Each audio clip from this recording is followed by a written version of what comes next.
Porque isso é uma coisa que eu tinha muita dificuldade. E com o tempo, eu tive, assim, a sorte de, desde quando eu comecei a trabalhar, assim, eu nunca comecei a trabalhar sozinho, eu sempre tive assessoramentos de profissionais muito bons, assim, gente que era muito conceituada, muito renomada. Alguns eu trabalhei com eles, outros eu fui como que estagiário dessas pessoas, enfim. Isso me ajudou bastante, me deu muito atalho. Fazer uma radiografia e ver aquela imagem escura sempre, que é o problema, né, que é o pepino, você vê a área radiolúcida ali e você tomar uma decisão, né? Ou ainda, antes de você tomar a decisão, você conseguir orientar o diagnóstico, assim, mas o que será que é isso? Algumas situações são mais fáceis quando a gente está falando de patologia inflamatória periapical, mas daqui a pouco aquela lesão fica grande, e como você vai decidir, e como você vai decidir o que fazer para a evolução do caso, porque normalmente quando você faz essa radiografia que você encontra a lesão, você está planejando outra coisa para o paciente. E a queixa, o motivo desse paciente procurar o nosso atendimento foi porque ele tinha outra necessidade. E aí você vem com uma novidade para o paciente, né? Só, olha, tudo bem, você quer fazer um implante, a gente está planejando um implante, muito legal, mas tem um problema. E às vezes esse problema pode ser grave. E às vezes você já precisa, na sequência, obviamente, orientar o que você vai fazer, como você vai conduzir, e isso depende sempre do diagnóstico.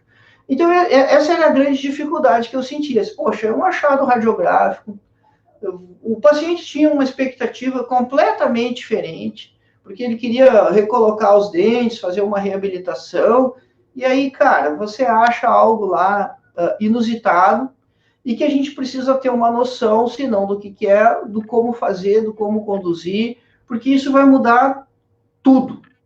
Vai mudar a perspectiva do tratamento inicial, vai mudar aquilo que a gente planejaria fazer, e a gente vai ter que expor essa situação para o paciente e negociar uma situação, uma nova situação para a solução daquela área radiolúcida que a gente encontrou, que pode ser de diferentes naturezas.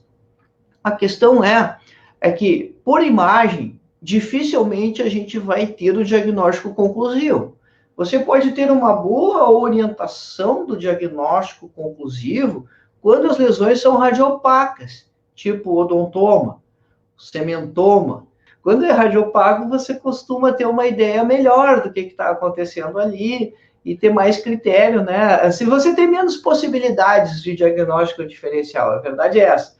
E você tendo menos possibilidades de diagnósticos diferenciais, as coisas ficam mais fáceis de serem encaminhadas. Agora, quando é radiolúcido, você já começa pela natureza. Você pode ter uma situação inflamatória, você pode ter uma situação tumoral, você pode ter uma situação cística, ou uma situação que é cística, mas é de origem inflamatória.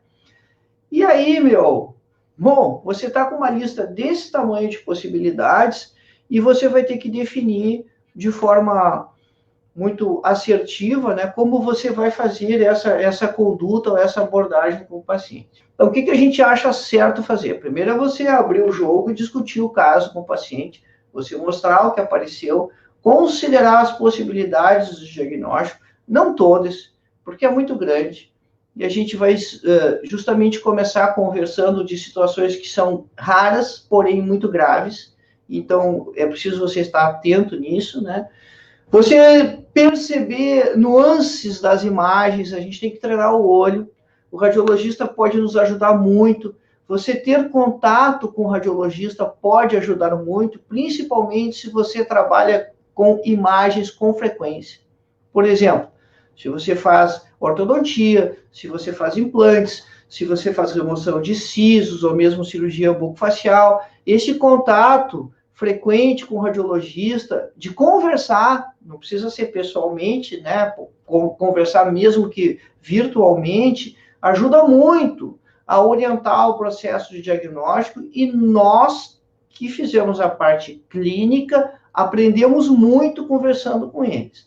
Isso é algo que a gente enfatiza bastante quando a gente está falando de diagnóstico histopatológico, que conversar com o patologista é bom, eles ensinam muita coisa para a gente, isso vai somando no nosso aprendizado, e isso vale também para o radiologista. Então, não só receber aquele laudo frio lá, né, mas conhecer como os exames são feitos, são elaborados, e você tentar refinar a sua percepção para pequenas diferenças de imagem, porque isso pode orientar bastante.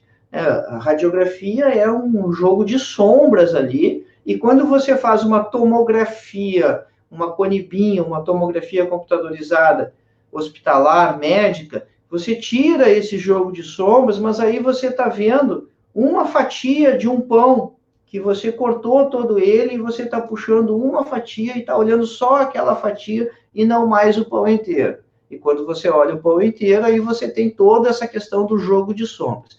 Então, essas questões são importantes quando você vai formular suas hipóteses de diagnóstico, mas principalmente quando você vai seguir na investigação. Porque se isso era um achado radiográfico, você vai precisar, talvez, de novas imagens. Tem aquela questão que sempre se fala assim, você tem que ter uma visão tridimensional, então se você não tinha uma reconstrução, talvez agora seja necessário, você vai ter que fazer as opções de quais outros recursos de imagem você vai necessitar, e aí, de novo, essa conversa com o radiologista pode te ajudar bastante, ele pode te dar uma luz, né? Só, olha, quem sabe a gente faz tal e tal técnica agora, faz tal e tal incidência, a gente consegue ter uma ideia melhor do processo que a gente está fazendo. Então, primeiro, discutir com o paciente, né, claramente, né, algumas hipóteses do diagnóstico diferencial. A segunda questão é essas nuances de imagem que podem nos orientar bastante. E a terceira é realmente a gente, e não discutir com o paciente isso, mas a gente ter uma ampla lista de diagnósticos diferenciais, porque a gente pode estar frente a lesões de naturezas que são muito diferentes, muito distintas. Bom, o que a gente considera equivocado de você fazer, né? Sempre a questão que vem, assim, você estava planejando alguma forma de tratamento para o paciente e apareceu aquela imagem. Aí, o que pode ser natural de você raciocinar? Assim, vamos aproveitar o procedimento, a gente tira essa área que está lá e já instala os implantes. A gente remove essa lesão e já faz um enxerto ali para já ter o osso. Pessoal, isso é sempre uma conduta muito temerária. Você planejar essa reconstrução sem que você tenha o diagnóstico conclusivo daquilo que está lá dentro. Por quê? Pode ser, por exemplo, um ameloblastoma, aquela área radiolúcida? Pode.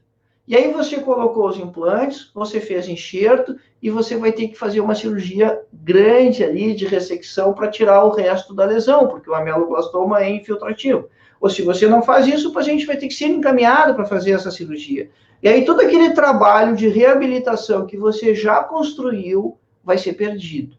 Assim como você enxertar em cavidade cística sem saber da natureza da lesão que está lá, do problema que você está tratando, você também pode perder o material que você enxertou. Às vezes, pode não ser um cisto, pode ser uma lesão de natureza tumoral, e você já fez um grande enxerto ali, ou colocou algum material, biosa, seja lá o que for, para aproveitar que o acesso estava feito, e aí você perde o material e você perde o procedimento, porque a gente imaginou que fosse tal lesão, mas e se não for? Então, esse é um cuidado importante de você ter.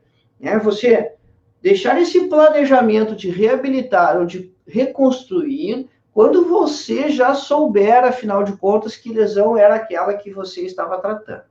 Isso vale, e aí o segundo ponto assim, das questões da gente errar, principalmente para as lesões odontogênicas, né? Você vê que tem dente associado, pode ser um cisto dentígeno, mas pode não ser, e a lista é muito grande, e você também já planeja essa reconstrução e você é surpreendido no diagnóstico da lesão odontogênica. E aí você perde, e aí sim, gente, aí sim é muito mais constrangedor, né? Aí sim o caso toma nuances muito mais complicadas, né? Que você aí, o paciente investiu mais, gastou mais dinheiro, eventualmente você usou materiais caros ali para reconstruir a área, e a lesão que estava lá não permitiria isso. não era a hora de ter feito aquilo. Então, a gente não pode perder esse foco de tratar a patologia ou saber primeiro a natureza da patologia e depois pensar na reabilitação. Bom, eu posso, então, fazer talvez uma pequena cirurgia antes, uma biópsia prévia, que vai ser bem menor o porte, para definir a natureza da lesão, e aí depois, então, planejar tudo junto de uma vez só, sim, dependendo do resultado dessa biópsia que você tiver. Se for de um cisto, você pode planejar remover o cisto inflamatório, um cisto residual, e já reconstruir tudo de uma vez só, não tem problema nenhum. Ah, se for um ameloblastomas, bom, aí talvez você vá fazer uma ressecção em bloco e já vai enxertar, a cirurgia é maior, claro, né? Mas também já vai fazer essa reconstrução no mesmo tempo cirúrgico. Exemplos disso, olha uma situação como essa aqui. Esse e nós vamos começar mostrando dois casos complexos, né, raros, para depois a gente ir mais para o dia a dia. E esse não parece, justamente, né? Você vê essa área radiolúcida ali no corpo da mandíbula, numa mandíbula desdentada, pensaria imediatamente num cisto residual. Né? Pô, tinha um cisto ali, o dente foi extraído, não foi curetado o alvéolo, não tinha, talvez não tivesse radiografia prévia, às vezes não tem, né? Ainda mais em pacientes com mais idade, você não sabe em que momento da vida desse paciente essa extração foi feita, às vezes nem as pessoas lembram com precisão, e você tem aquela área radiolúcida ali. Bom, aí você está pensando em reabilitar o paciente, né? E é natural que talvez você pense em aproveitar, então, fazer a curetagem do cisto e aí já dar sequência na reabilitação. Bom, esse foi um caso que nos surpreendeu tremendamente, era um paciente, era um homem, e nos surpreendeu negativamente, né? Lado ruim, porque isso era um carcinoma intraósseo. Poxa, é frequente carcinoma intraósseo? Não, não é frequente, é raro. Mas serve justamente para a gente lembrar, ou para a gente aprender esse ponto que a gente está enfatizando, de você fechar o diagnóstico da patologia e depois você planejar a reconstrução, depois você planejar fazer um enxerto na área ali, ou reabilitar o paciente, para que você não tenha surpresas ruins. Paciente passa-se, então, o paciente oncológico, a forma de tratamento é completamente outra. Aí veja esse outro caso aqui, então está marcado com as setas ali, essa é uma região do corpo, já quase ramo da mandíbula, onde você tem uma área radiolúcida ali, que também sugere a ocorrência de um cisto residual, uma área muito tranquila. A gente olha ali a reabsorção irregular da cavidade. Essa é uma radiografia oclusal, você vê a sombra da língua e você vê aqui o corpo da mandíbula e aquela área radiolúcida ali associada. E na radiografia oclusal, você não tem aquela imagem radiolúcida típica, circular, que sugere a ocorrência de um cisto. E se você vê essa imagem, o contorno dela é todo irregular. E reabsorções irregulares, você tem que pensar em lesões tumorais. Aí, você pode seguir nessa investigação por imagem, você vai ver que o padrão ali, se fizesse uma tomografia, seria muito mais irregular, e essa também era uma lesão que era um carcinoma intraósseo. Bom, isso é frequente? Não, isso não é frequente. São as situações raras, mas que nós temos que estar atentos, porque se você errar nisso com um paciente, para aquele paciente foi 100%, e para aquele paciente vai ser um erro que a gente pode considerar, assim, grave. Não é um erro grosseiro, de maneira nenhuma, né? Porque isso é uma lesão muito rara de aparecer. Mas é um erro grave da gente cometer quando você tem uma lesão maligna ou de outra natureza e já sai fazendo a reabilitação ou o enxerto ali. Então, justamente como a gente comentava antes de mostrar a imagem, se você faz uma biópsia prévia, você vai esclarecer a natureza e aí você vai ter um planejamento para o resto, para o acompanhamento do caso, muito melhor definido. Aí, olha só, né? A gente mostra dois casos onde você tem lesões radiolúcidas, que são carcinomas. Fazendo um parêntese, atenção, também não é frequente, mas atenção com a história de mulheres com câncer de mama. Câncer de mama, ele pode dar metástase intraóssea na mandíbula. Talvez, de todos os tumores que acontecem no corpo, o que mais pode dar lesões, metástases à distância na nossa área de trabalho é o câncer de mama. Então, não é frequente que as mulheres tenham metástases do câncer de mama na mandíbula, mas dentre as metástases que nós podemos surpreender, a que mais aparece é a do câncer de mama na mandíbula, que vai ser uma área radiolúcida como essa aí. Tem a história de manifestação bucal de leucemia, mas é outro papo. A gente está falando de lesão intraóssea. Em ambos os casos, como faz a biópsia? Bom, você vai fazer uma biópsia parcial e você vai fazer um retalho da mesma maneira que você faz um retalho para remover dente incluso. Então, vai fazer um retalho angular, com divertículo, vai separar a mucosa e periósteo e vai chegar na lesão.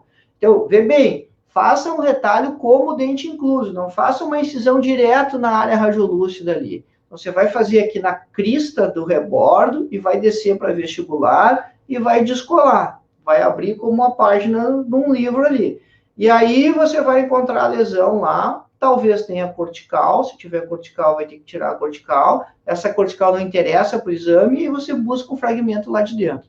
Reposiciona o retalho e sutura. É um procedimento muito parecido tecnicamente com o procedimento que você faz para remover terceiros molares inferiores inclusos, tá? Muito parecido. E mais simples, né? Porque você não vai ter toda a função de tirar o dente, né? Tirar um fragmento lá de dentro. Uma outra questão importante, assim, devo fazer punção? É sempre recomendável você fazer uma punção aspirativa antes de você incisar, porque também a possibilidade é pequena, mas pode ser uma lesão intraóssea de origem vascular. E se você, então, introduz uma seringa, uma agulha de injeção, uma agulha hipodérmica, para dentro da área ali, depois que está anestesiado, antes de fazer o retalho e puxa o êmbolo, se for uma lesão vascular, vai vir sangue vivo. Não é algumas gotinhas de sangue, vem sangue vivo na seringa. Então aí para tudo. Mas assim, basicamente são os mesmos tempos cirúrgicos de um dente incluso quando você vai fazer uma biópsia parcial intraóssea, tá? Bom, aí você tem um caso como esse aqui. Mas também, assim, o paciente vem para resolver um problema dentário, e aí você faz a radiografia ali para investigar o dente, e o achado radiográfico é no rebordo vizinho ali, sem ter a expansão de cortical, sem ter aumento de volume, completamente assintomático, você tem uma área radiolúcida. Aqui você pode pensar em cisto residual, claro que sim, né? Assim como os outros, o primeiro caso que a gente viu, essa vai ser a sua primeira hipótese. E esse é o aspecto mais típico do cisto residual. Então, ele está bem na área dos dentes ali. Pode ser outra lesão odontogênica? Pode ser outra lesão odontogênica. Que opções eu tenho? Posso aproveitar a exodontia e seguir a incisão ali para posterior na crista e descolar, e já fazer a biópsia junto com a exodontia, se for a exodontia que você for fazer no dente, pode. Não, mas eu não vou tirar o dente, né? A gente vai tratar ele, né? Vai fazer a endo, enfim, seja lá o que tem que ser feito aí. E aí queria colocar um implante ali naquela região posterior. Posso já fazer o enxerto ali, já colocar o implante? É justamente o que a gente conversava. Calma, pessoal. Para você reconstruir aquela área da cavidade ali, aquela área radiolúcida, você tem que ter certeza do que tem ali dentro. Então, planeje 2 tempos cirúrgicos. Planeje um tempo para o diagnóstico, planeje um tempo posterior para reabilitar. Mas eu posso aproveitar e colocar material lá dentro, biópsia e o quê?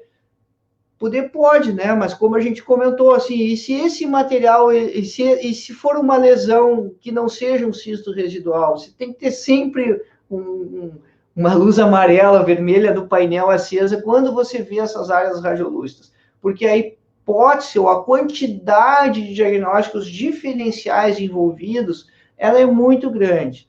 Então, vai devagar. Por outro lado, você pode também ter uma postura ou uma conduta intermediária, né? Você ter o material disponível, e quando você faz a curetagem da lesão, se você percebe que realmente é um cisto, você já faz esse outro tempo cirúrgico? Bom, é possível fazer isso? É uma conduta que muitos colegas têm e que funciona bem. Principalmente depois que você já tem alguma experiência, né? Você já tirou algum cisto, reconhece melhor ali, aí você faz o retalho, vê que tem líquido ali dentro e tal. Isso impede que você tenha uma surpresa no laudo histopatológico? Não, isso não impede, nada vai impedir, né? Mas você vai trabalhar com mais segurança. Tem outra questão importante, é você avaliar a real necessidade disso, porque você sabe que vai formar osso ali de qualquer maneira, talvez você queira ganhar tempo, mas foi justamente assim que nós começamos a conversa, dizendo que um dos pontos importantes é você conversar com o paciente a respeito do planejamento dali para frente. Talvez o tempo todo de acompanhamento e tratamento ele tenha que ser repensado, porque houve a surpresa de você encontrar uma lesão ali que não estava no roteiro. Muito bem. Aí você tem uma outra situação como essa aqui. Essa imagem, ela tem um valor, uma questão histórica importante da gente discutir. E você está vendo uma lesão que ela está acontecendo entre o lateral e o canino, que ela tem um formato típico ali, característico, que ela não está crescendo em direção apical, e ela provoca o afastamento dos dentes. Ao mesmo tempo, se você observar com atenção ali a região periapical do lateral, você vê que não tem mais laminadura, o que sugere necrose. Se você olhar o dente, você vai ver o lateral, você vê que ele tem uma agulha cálcica ali no canal radicular, o que também significa degeneração da polpa, né, um processo crônico de degeneração pulpar, que é isso que normalmente acontece quando você tem a formação dessas agulhas cálcicas. Olha só, a gente diz assim, você tem que prestar atenção nas nuances da radiografia, né? Então, todos esses detalhes você vai somando. Há um tempo atrás, quando você tinha uma imagem como essa, que parece um paraquedas, os patologistas são cheios de comparação hortifruti granjeira, né? Os caras viajam. Então, essa imagem radiolúcida aí, ela era descrita como piriforme, porque o cara enxergou uma pera de ponta cabeça, uma pera invertida, né? Então, às vezes a gente tem que dar uma viajada para entender o que os caras estão descrevendo. Então, isso aí era uma lesão de formato piriforme, porém de ponta cabeça. E esse piriforme de ponta cabeça era também descrito como um paraquedas aberto, né? Entre canino e lateral, então teve um momento da história que isso aí era chamado de cisto glóbulo maxilar. Só que os caras conseguiram provar que nessa região aí não fica epitélio aprisionado nessa zona de fusão. Vou dar uma puxada na embriologia agora, tá, gente? Processo globular da maxila, tá? A zona de fusão lá no embrião. Então, na zona de fusão da pré-maxila, ali no processo globular da maxila, não fica epitélio aprisionado no meio. Então, se não fica epitélio, como é que você vai formar um cisto? Você precisa de epitélio para formar um cisto. Só que os caras davam esse diagnóstico, os laboratórios de patologia davam. Você recebia diagnósticos de cisto glóbulo maxilar. Aí, depois que os caras provaram que não tem epitélio aprisionado lá, mas como é que vinha o diagnóstico de cisto? Cara, simples, né? Eram cistos apicais. Às vezes, eram até outras lesões odontogênicas. Então, isso acontece, às vezes, né, quando você identifica uma nova lesão, que você descreve uma nova lesão, os laboratórios de patologia vão para os seus arquivos, revisar os casos antigos que eles tinham com aquele diagnóstico dessa patologia que foi diferenciada agora. E aí realmente viram, né? Aí saiu séries e séries de publicações na literatura revisando os diagnósticos de cisto glóbulo maxilar. Então, quer dizer, pode ser outra coisa, um mixoma, né? Vamos chutar o balde, assim, né? Um mixoma odontogênico nessa... Pode ser um mixoma. Com que frequências? Cara, eu nunca vi um mixoma nessa posição, mas pode estar na literatura. O que é mais provável? Tia, você tem o apagamento da lâmina dura ali, tem sinais de degeneração, testa a vitalidade do dente, tem as restaurações, testa o dente, né? Vamos fazer a clínica básica ali. E aí você tem um cisto inflamatório. O que você vai planejar aqui? Não, isso não é um caso que você vai operar, de maneira nenhuma. É um caso que você vai fazer a endo e vai controlar essa área radiolúcida. Então, é um cisto apical ou é um abscesso crônico que está se apresentando de uma maneira um pouco diferente. Não é aquele aspecto usual da gente ter aquela área radiolúcida lá junto do ápice, na ponta da raiz, mas é algo que está descrito na literatura, que tem toda uma história por trás e que, há alguns anos atrás, inclusive, isso aí era entendido como uma patologia diferente. E hoje não é mais, né? Hoje você sabe que não existe o cisto glóbulo maxilar, mas você tem essas lesões aí com características diferentes. Gente, esse aí, então, né? Esse caso aí, esse é um compêndio de odontologia, né? Cara, você não sabe nem por onde começar o comentário. Você não sabe. Tá, o assunto é a lesão radiolúcida, então vamos começar pela lesão radiolúcida, mas olha só o que está feito aí de odonto, né? Então você tem pino dentro de raiz sem endo, você tem endo que você não sabe se ela estava passando ou não, porque pode já ter reabsorção ali. Aí você tem o outro incisivo ali, você tem o 21, que a endo também parece que está curta, o 22, mas lá não tem problema. Bom, uma área radiolúcida desse tamanho. Cara, o que a gente começou falando, bota tudo na tua lista de diagnóstico diferencial. Qual é a principal hipótese? A principal hipótese é que seja um cisto apical. Você tem duas possibilidades ali, então você vai ter que resolver as duas situações e aí vem a grande questão, isso precisa ser operado ou não? Usualmente, lesões desse tamanho, elas tendem a não regredir. Mas isso depende qual é a relação que a cavidade cística tem com o ápice. Porque se a cavidade do cisto tem o ápice como uma de suas paredes, o líquido citrino vai drenar por ali e você quebra a patogenia da cavidade cística. É aqueles casos que o endo fica um tempão tentando secar o canal e fica sempre drenando, sempre drenando, sempre drenando. Agora, se você não tem essa relação, se a cavidade está separada do ápice, aí o mecanismo de crescimento do cisto vai ser independente, é um caso que vai ter que ser tratado das duas maneiras, endodonticamente e cirurgicamente também, para remover a área ali, né, toda aquela área da lesão ali. Posso fazer a endo e acompanhar radiograficamente, mesmo sendo grande assim? Pode fazer a endo e acompanhar radiograficamente. Você fazendo a cirurgia, sempre isso tem que ir para o patologista, né? Justamente para você não ter surpresas e que no futuro essa lesão recidível venha um outro diagnóstico ali e você não tinha um laudo histopatológico porque o material foi desprezado, porque o material foi jogado fora.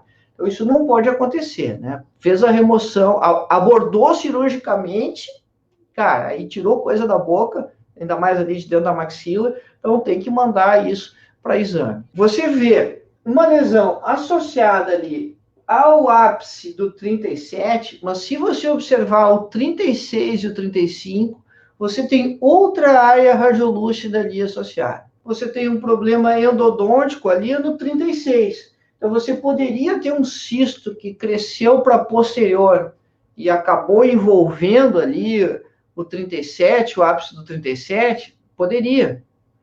Aí nós vamos voltar para a questão da clínica, né? Você vai testar a vitalidade ali do 37 e você vai conseguir determinar com mais certeza a natureza do processo.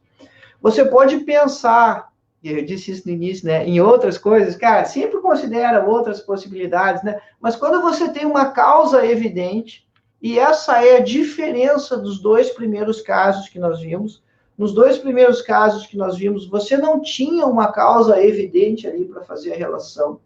Aqui você tem um dente com uma endodontia sofrível em todos os sentidos. Então, aqui a causa para essa área radiolúcida ali, ela é mais clara, ela é mais possível. E olha só, parece, né, que você tem um problema na raiz mesial, que foi para mesial, e um problema na raiz distal, que foi para distal. É completamente o oposto do que nós costumamos ver, porque normalmente você vê uma área radiolúcida envolvendo os dois ápices. Mas você também não consegue ter controle para o mecanismo de reabsorção ali, para onde o cisto vai crescer. Naturalmente, a lesão tende a crescer para onde tem menor resistência, porque é para lá que a reabsorção óssea vai se dar mais fácil. Então, olha só, acaba que também você vai ter a hipótese aquela de fazer a opção, né, de operar ou não operar. Se você nunca operou essa região ali para fazer apsetomia molar inferior, cara, isso é dificílimo. Tecnicamente, é difícil fazer isso. Então, você pode ter uma atitude mais conservadora de fazer a endo no 6 e testar a vitalidade do 7, ver se diminui, você apostando que é um cisto, sim, mas você tem que ter o paciente na mão. E aí você pode sofisticar também a sua investigação por imagens. Então, aí a gente passa para as tomografias, tanto faz se você vai usar a Conibin ou a tomografia hospitalar. É claro que é muito melhor, mais fácil e mais barato você utilizar a Conibin atualmente. Houve um momento que você não tinha esse recurso, depois veio a Dental Scan, e agora com a Conibin, cara, eu, pessoalmente, assim, para mim, a Conibin é a 8ª maravilha do mundo. Eu acho fantástico, acho sensacional. Uma dose baixa de radiação, você tem imagens, porque na tomografia hospitalar, você usa doses muito altas de radiação no paciente. Então, a Conibin, ela é sensacional. E aí, então, você vai determinar se tinha relação ou não, você também vai ter uma ideia precisa do contorno, da relação com o canal mandibular, com o dentário, principalmente se você estava pensando ali na abordagem cirúrgica. Mas, como eu disse, assim, se você nunca abordou os ápices do molar lá para curetar e fazer uma bichectomia na região posterior, lá de mandíbula, que você vai ter que entrar para o vestibular, cara, é difícil. Não é um procedimento fácil de ser feito. Mesmo que você tenha uma boa experiência cirúrgica, assim, dá trabalho, porque você não enxerga. Você vai trabalhar em ângulo e é bem difícil. Tecnicamente, eu acho mais complicado, mais difícil de ser feito do que um dente incluso, naquela região ali de ápice de molar. Você vê essas variações e essas relações, e agora você começa a perceber que realmente elas não estão comunicadas uma com a outra, mas as duas parecem ter origem ali no mesmo dente, né? No mesmo dente em questão. Então, vê bem, né? A nossa conversa hoje, a gente não vai definir receita de bolo para nada. Nós vamos fazer as discussões das diferentes possibilidades e opções que você teria. Agora, pensa de novo no caso de reabilitação. Você estava planejando reabilitar o paciente e a imagem que você encontra é essa imagem aqui. Então, de novo, vai mudar todo o seu planejamento cirúrgico. As suas hipóteses de diagnóstico aqui, elas têm que ser ampliadas por causa do volume da lesão. Você tem que pensar em cisto apical. Bom, pode começar o raciocínio pensando em cisto apical, mas, de novo, você vai ter que ampliar todas as suas possibilidades e não pensar na reconstrução imediata ou na reabilitação desse paciente de forma imediata, sem que você resolva antes essa questão da patologia. Então, próximo passo no processo é você sofisticar suas imagens. E aí, olha só, agora a gente está vendo uma tomografia onde você está vendo um corte coronal, né? Você está vendo o paciente de frente, como se você tivesse tirado parte da face dele e está vendo já lá na altura da lesão. E aí você vê que tem uma alteração significativa no contorno ali, né? Tem expansão das corticais. O cisto pode fazer isso? Pode, o cisto pode fazer, mas tumores odontogênicos, tipo amelo, também pode. Vai testar a vitalidade do dente, beleza. Só que não pode ser parâmetro numa lesão desse tamanho, só esse teste da vitalidade ali.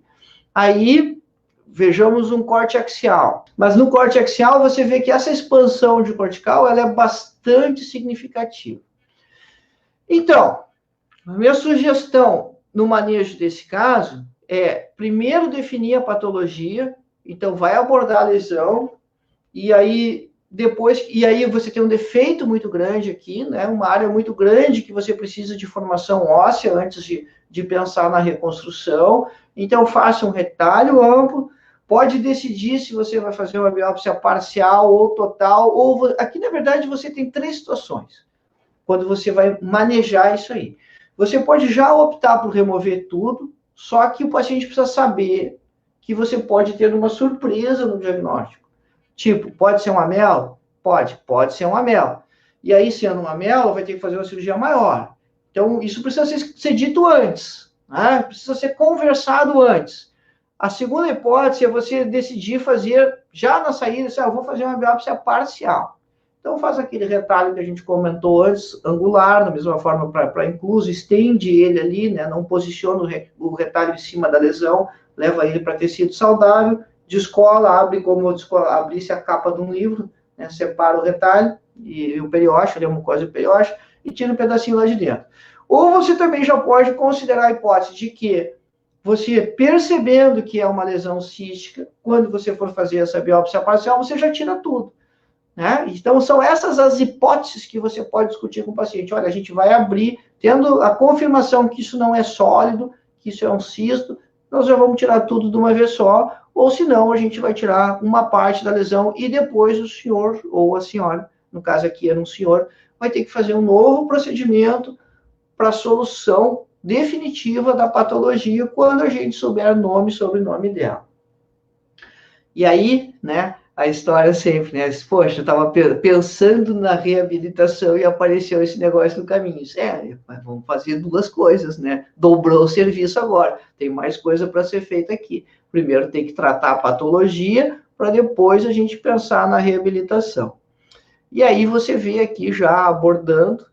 Então, esse foi um caso que nós abordamos ele de uma vez só, né? Se fez ver que o retalho ali foi bem amplo, né? Se estendeu bem a incisão ali, e se fez a curetagem. Ou devo fazer uma aspiração prévia antes? Cara, a aspiração prévia, ela sempre é recomendável, né? É um cuidado importante. Você anestesia, introduz a agulha lá para dentro com a seringa hipodérmica, puxa o êmbolo, e aí, se não vier nada, a lesão é sólida, pode vir líquido citrino, pode vir sangue vivo, ou pode vir supuração. E a supuração não quer dizer que seja um abscesso, né? Pode ser um cisto que está abscedado, que está formando pus para dentro da cavidade. E aí você tem outras situações, como essa aqui, que você vê que na área radiolúcida ali, você tem algo que parece os raiozinhos de sol, né? Raiozinho de sol, e tem reabsorção do dente também. Então, o raiozinho de sol é uma coisa que preocupa, porque pode ser sinal de coisa maligna. E não era o caso. O aspecto clínico também não era bom, não era favorável. Você tinha ali uma lesão exuberante, tinha cárie do dente atrapalhando, e isso, na verdade, era uma lesão de células gigantes. E aqui muda, então, a sua forma de abordar o seu planejamento, que você não está com uma lesão intraóssea. Você está com uma lesão que envolve o osso ali, mas ela está no alveolo. Então, você vai remover o dente ali, pelo estado de destruição dele, mas já no mesmo tempo cirúrgico, remove todo aquele tecido que está ali em volta. Um detalhe importante é você saber que lesões de células gigantes, elas apresentam recidivas. Então, também informa isso para o paciente. Olha, ela tem um tom escurecido. Isso não é patognomônio de lesão de células gigantes, mas sugere. Na verdade, você só vai ter certeza do que é isso depois que fizer o exame. Você esclarece para o paciente, olha, vamos tirar toda essa coisa que cresceu aqui, esse tecido todo que está crescido, vamos mandar examinar, o dente vai sair junto, e aí a conduta definitiva vai depender desse diagnóstico. Mas o tratamento... E aqui você vai estar fazendo aquela situação que você está tirando para saber o que é, mas já vai estar curando o paciente, né? Se tirou direitinho ali, curetou tudo, raspou, não deixou nada lá na margem óssea, ele não deve recidivar, mas tem essa tendência.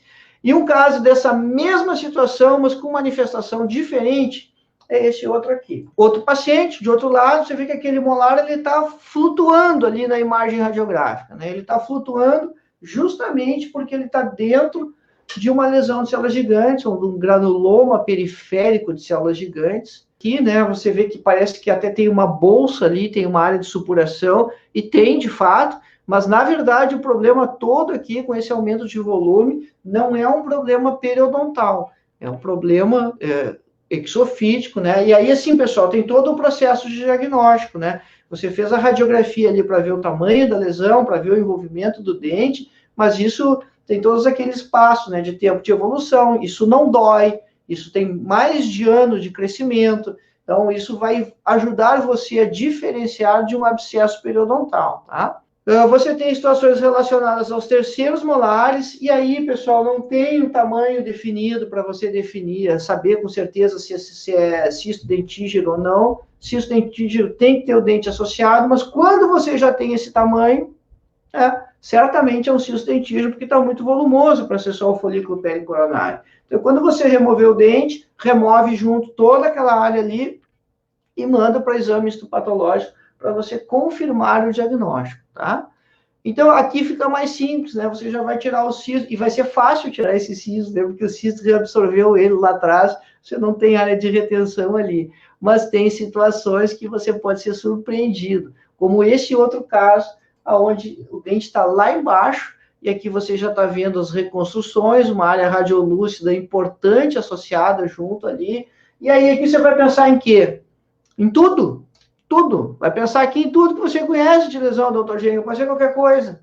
Então, esse é um caso típico que você precisa de uma biópsia prévia, porque ele é muito grande. Sabe, já vamos marsupializar e aí vai diminuir. Não, você não sabe o que é, cara. Você não pode planejar a técnica aí sem saber o que é. Essa lesão é muito grande. Aí você evolui nas imagens e você tem uma pista importante aqui, que é a questão da lesão respeitar a cervical, porque é onde o folículo prende. Então, isso é uma pista para pensar primeiro em cisto dentígeno, mas é só uma pista.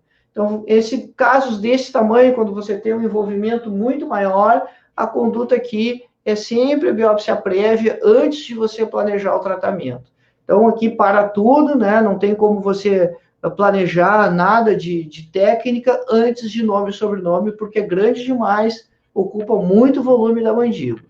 E quando você tem casos menores, mas que você também tem um achado radiográfico sem expansão de cortical em ramo, nesse caso aqui, você pode pensar primeiro em ceratocisto, porque não tem expansão de cortical, mas também a sua lista aqui ela tem que estar aberta. É um daqueles casos que você vai dizer para o paciente que só depois do exame histopatológico para saber o que é, e aqui a técnica é como a gente comentou antes, né? Como fosse uma cirurgia de dente incluso, porque você vai fazer só uma biópsia parcial para saber o que é. Ah, deu cisto residual, não é? Cerato? Pô, maravilha. Melhor de tratar, mais fácil, mais simples.